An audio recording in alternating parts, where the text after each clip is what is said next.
Hello दोस्तों, नमस्कार। दिव्यमाइस team की तरफ से आप सभी का स्वागत है। मेरा नाम है आकाश श्रीवास्तव। तारीख है आज 29 अक्टूबर 2022 और हम बात कर रहे हैं द हिंदू के डेली एडिटोरियल एनालिसिस को आसान भाषा में समझने की। इसका फ्री पीडीएफ और वैल्यूएटेड मटेरियल आपको हमारे टेलीग्राम ग्रुप में मिल जाएगा, लिंक डिस्क्रिप्शन में दिया हुआ है। आगे बढ़ने से पहले चैनल को लाइक, शेयर और सब्सक्राइब करना ना भूलें, जिससे क्वालिटी कंटेंट हम आप तक लाते रहें।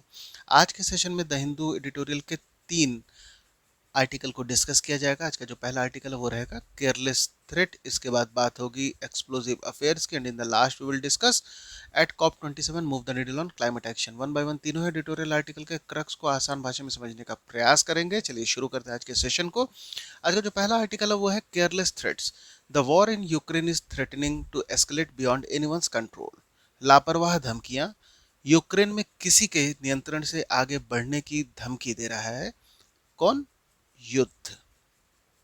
आर्टिकल में बात हो रही है जिस तरीके से यूक्रेन और रशिया का तनाव लगातार बढ़ता जा रहा है, और हाल फिलहाल में जिस तरीके से रशिया द्वारा एक एलिगेशन लगाया गया है कि यूक्रेन एक डर्टी बम बनाने का प्रयास कर रहा है, और इसी सिलसिले में रशिया के डिफेंस मिनिस्टर सरगई सोग्यू दुनिया भर में ये अपने समकक्षों से बात कर रहे हैं। इसी सिलसिले में भारतीय रक्षा मंत्री राजनाथ सिंह से भी इन्होंने फोन पर वार्ता की, और इन्होंने बताया है कि एक डर्टी बम, न्यूक्लियर टेररिज्म फैलाने का प्रयास यूक्रेन द्वारा किया जा रहा है। बेसिकली डर्टी बम की अगर हम बात कर दें तो डर्टी बम एक बहुत ही छोटे स्तर का, हम कह सकते हैं कि एक बम होगा जिसमें कुछ रेडियो एक्टिव मटेरियल्स भी होंगे। हालांकि अगर हम इससे होने वाले विध्वंस और तबाही को असली के न्यूक्लियर बम से कंपेयर करें तो वो बहुत कम होगा। फिर भी चूंकि रेडियो एक्टिव मटेरियल होंगे, तो इससे जो भी एक्सप्लोजन होगा उस जगह पर काफी लंबे समय तक, दशकों तक उसका असर देखने को मिल सकता है।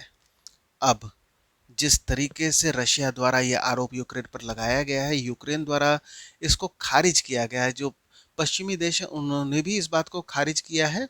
अब चूंकि लगातार इस तरीके की बातें आगे बढ़ रही हैं, कई विशेषज्ञों का ये भी कहना है, विशेष स्पेशली जब यूक्रेन की तरफ से आरोप लगाया जा रहा है कि रशिया खुद ही ऐसा आरोप लगा रहा है, और ऐसा भी संभव है कि छोटे मात्रा में एक डर्टी बम रशिया अपने ही ऊपर, अपने सैनिकों के ऊपर चलवा सकता है, जिससे कि रशिया को एक प्रॉपर ग्राउंड मिल जाए एक बड़े न्यूक्लियर एक्सप्लोजन यूक्रेन पर करने का। हालांकि नाटो ने भी, स्पेशली यूएस द्वारा रशिया को इस बात की चेतावनी दी गई है कि गंभीर परिणाम हो सकते हैं। पर आज के समय में जो रशिया और यूक्रेन का विवाद है वो कहीं पर भी थमने का नाम नहीं ले रहा है, और युद्ध का कगार अब परमाणु विकल्प को तलाश रहा है। दुनिया में जिस तरीके से अंतर्राष्ट्रीय स्तर पर यूएस द्वारा न्यूक्लियर बम 1945 में द्वितीय विश्व युद्ध के समय जापान पर किया गया था, उसके बाद से कभी भी किसी देश द्वारा किसी देश पर न्यूक्लियर विकल्प को नहीं दोहराया गया है। अब कुछ इतिहास में जाने की बात भी है। जिस तरीके से 1962 का दौर था, जब सोवियत और यूएस के बीच का तनाव काफ़ी ज़्यादा बढ़ चुका था, इवन न्यूक्लियर युद्ध तक की धमकियां मिल चुकी थी, पर फिर भी दोनों तरफ के जो लीडर हैं उन्होंने किसी तरीके से क्राइसिस मैनेजमेंट किया था और बातचीत के रास्ते पर वो लौट आए थे। पर अब जिस तरीके का माहौल हो रहा है, क्योंकि एक तरफ तो रशिया द्वारा ये आरोप लगाया जा रहा है कि हम तो बातचीत के लिए तैयार हैं, पर हमको कायदे से कोई ऐसा ऑप्शन नहीं मिल मिल पा रहा है, कोई टेबल पे हम बैठे हैं, हमको एक बेहतर प्रस्ताव मिले तब हम शांति समझौते की तरफ आगे बढ़ेंगे। वहीं दूसरी तरफ यूक्रेन की तरफ से ये आरोप लगाया जा रहा है कि हम तब तक रशिया से बात नहीं करेंगे जब तक राष्ट्रपति पुतिन सत्ता में बने हैं। दूसरी बात है, युद्ध तब तक नहीं थमेगा जब तक हम रशिया से जो भी यूक्रेन की भूमि रशिया ने कब्जा किया है उसको वापस न ले ले, और उसमें क्रीमिया को भी वापस लेना इन्होंने अपने प्राथमिकता में दोहराया है। और अब जिस तरीके से मामला आगे बढ़ रहा है, लगातार जब यूक्रेन और रशिया न्यूक्लियर विकल्प की बात कर रहे हैं, राष्ट्रपति पुतिन द्वारा लगातार इस धमकी को दोहराया जा रहा है, तो ऐसे में ये भी आगे संभावना दिख रही कहीं ऐसा ना हो कि जो रशिया और यूक्रेन के बीच जो युद्ध शुरू हुआ था वो नाटो और रशिया के बीच में फैल जाए, जो कि बहुत ज़्यादा विध्वंसकारी हो सकता है, क्योंकि दोनों ही तरफ न्यूक्लियर शक्तियां होंगी और अब ऐसे में आगे आर्टिकल में बात कही जा रही है, जिस तरीके से 8 माह से ऊपर युद्ध गुजर चुका है, आर्थिक और दूसरे तरफ से खासतौर पे मानवीय पहलुओं पर बहुत ज़्यादा नुकसान हो चुका है। और ऐसे में यदि रशिया और नाटो के बीच संघर्ष नहीं थमा, अथवा जो डायरेक्ट कॉन्फ्लिक्ट अगर हो जाता है रशिया और नाटो में, अभी तक यूक्रेन के माध्यम से ही जो बात हो रही है वो सारी चीज़ें चल रही है, बट अगर डायरेक्ट रशिया और नाटो का कॉन्फ्लिक्ट हो जाता है तो पूरी दुनिया के लिए बहुत ज़्यादा ये संकट खड़ा कर देगा। और अब आवश्यकता इस बात की है कि जो युद्ध है उसको तत्कालिक प्रभाव से रोकने की आवश्यकता है, और समाधान के तौर पर दोनों ही पक्षों को एक साथ बैठकर डायलॉग और डिप्लोमेसी का सहारा लेकर आगे बढ़ना होगा। अगले आर्टिकल में अब बात होगी एक्सप्लोजिव अफेयर, विस्फोटक मामला। The Coimbatore blast calls for vigil on the law and order and political front. Coimbatore विस्फोट कानून व्यवस्था और राजनीतिक मोर्चों पर सतर्कता बरतने का आह्वान करता है। आर्टिकल में बात हो रही है जिस तरीके से कोयम्बटूर में एक ब्लास्ट होता है, और कार का ब्लास्ट उस जगह पर होता है, एक काफ़ी सेंसिटिव एरिया रहता है, मंदिर के निकट ये ब्लास्ट होता है, कम्युनली काफ़ी ज़्यादा सेंसिटिव स्थान रहता है। और ऐसे में जो लॉ एंड ऑर्डर है, पुलिस विभाग है, जो भी दूसरी संलग्न एजेंसियां, सबकी भवें तन जाती हैं।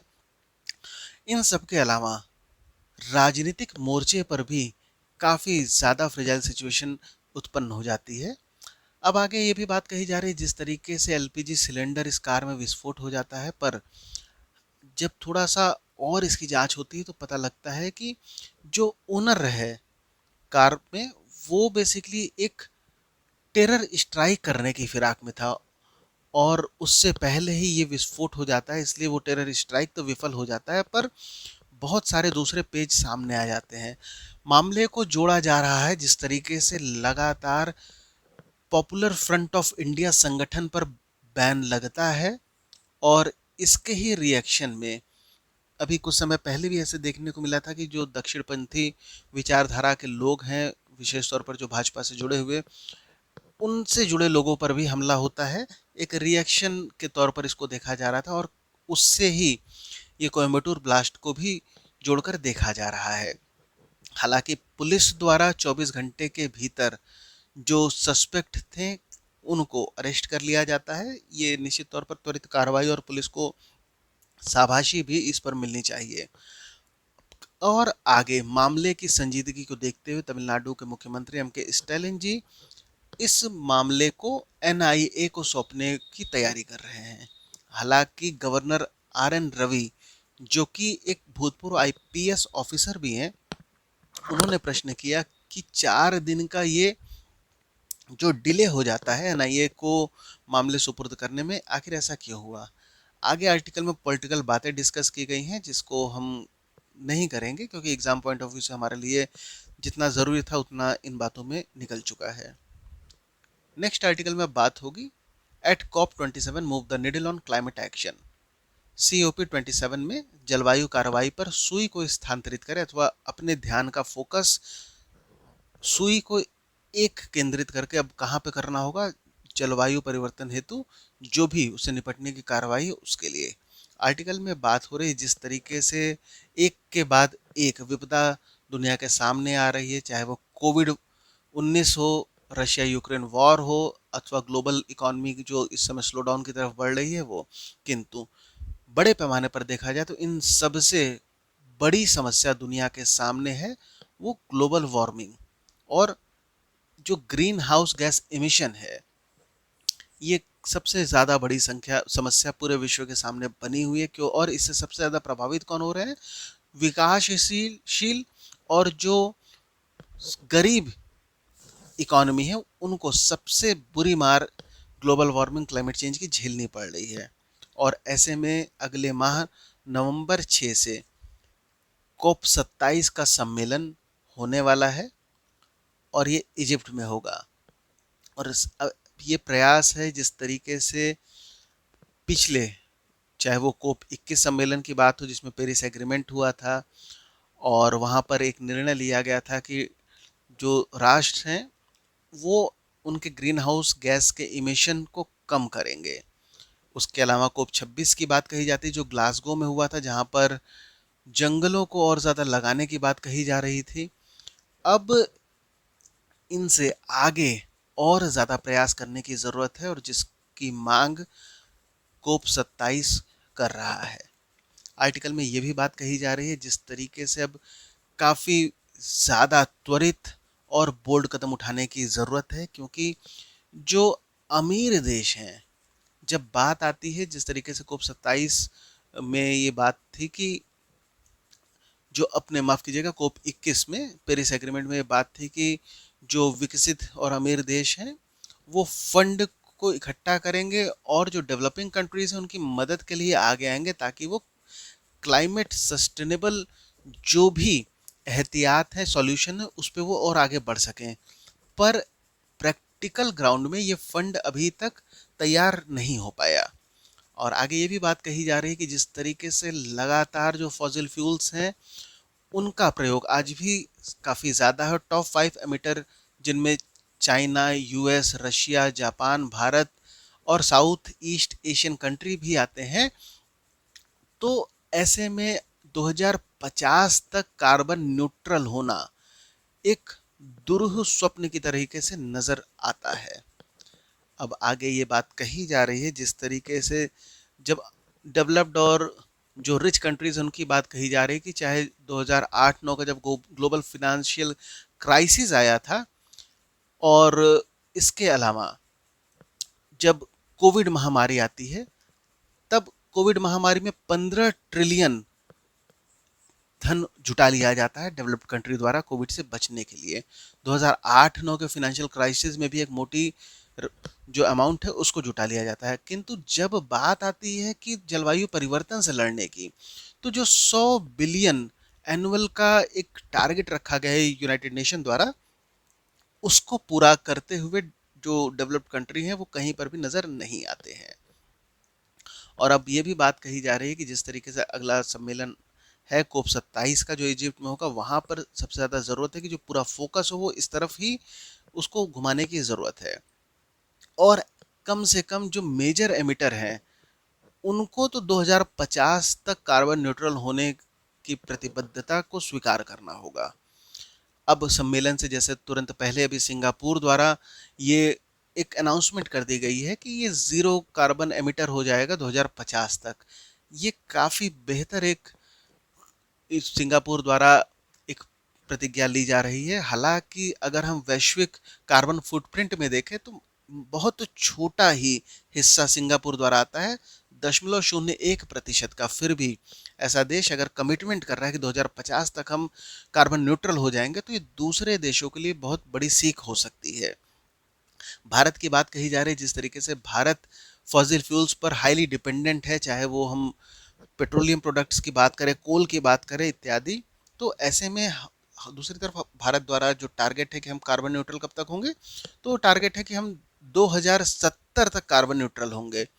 तो इसके अलावा चाइना की बात कही जाए जो कि दुनिया में रिन्यूएबल एनर्जी का लीडर भी है, फिर भी जब कोल और गैस एनर्जी प्रोडक्शन की बात आती है तब ये 70% से ऊपर हिस्सा आता है।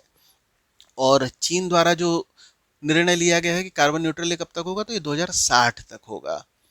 और एक बात ये भी कही जा रही है जिस तरीके से पिछले सम्मेलन में 2026 माफ कीजिएगा कोप 26 की जब बात थी तो वहां पर phase out to coal power की to a phase down, phase out की जगह फेज डाउन शब्द भारत और चीन द्वारा इसका इस्तेमाल किया गया था। फेज आउट का मतलब पूरी तरीके से खत्म कर दिया जाएगा, फेज डाउन का मतलब हम आज जिस अनुपात में इस्तेमाल कर रहे हैं धीमे धीमे उसमें और ज़्यादा कमी लाएंगे।